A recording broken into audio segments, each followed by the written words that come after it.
I have already condemned in unequivocal terms the statements of Reverend Wright that have caused such controversy and in some cases pain. But the truth is, that isn't all that I know of the man. The man I met more than 20 years ago is a man who helped introduce me to my Christian faith, and who over 30 years has led a church that serves the community by doing God's work here on earth.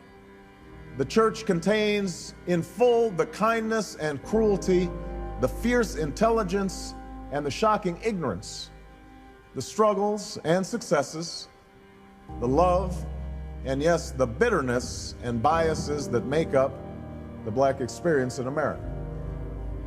I can no more disown him than I can disown the black community. I can no more disown him than I can disown my white grandmother, a woman who helped raise me, a woman who sacrificed again and again for me, a woman who loves me as much as she loves anything in this world, but a woman who once confessed her fear of black men who passed her by on the street, and who on more than one occasion has uttered racial or ethnic stereotypes that made me cringe.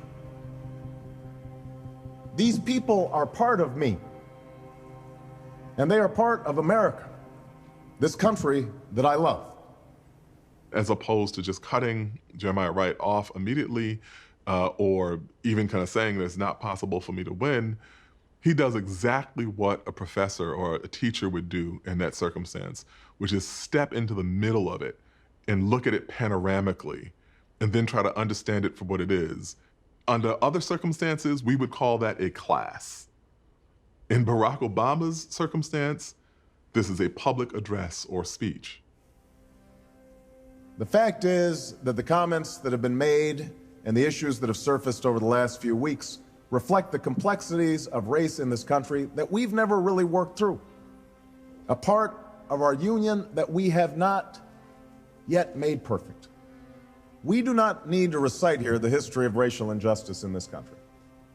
But we do need to remind ourselves that so many of the disparities that exist between the African American community and the larger American community today can be traced directly to inequalities passed on from an earlier generation that suffered under the brutal legacy of slavery and Jim Crow.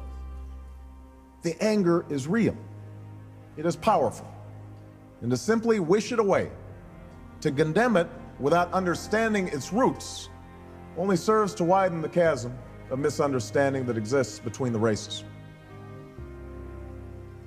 In fact, a similar anger exists within segments of the white community.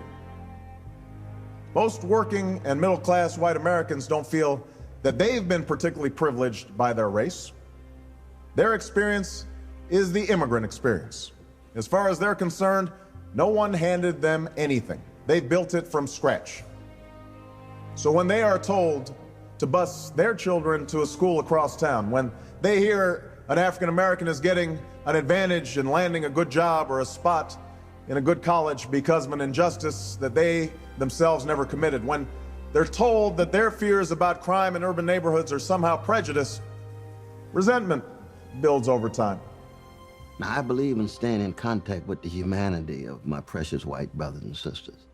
But they need to understand that in a white supremacist civilization, when you've been the beneficiary of unbelievable privilege and entitlement, that you have a right to justice, you have a right to fairness, but your resentment will never have the same weight morally and spiritually as a black rage who've had to come to terms with foremothers and forefathers raped and violated and exploited and lynched. And when he presented that equivalent, it made me upset. I said, you're not telling the truth. To wish away the resentments of white Americans, to label them as misguided or even racist, without recognizing they are grounded in legitimate concerns, this too widens the racial divide and blocks the path to understanding.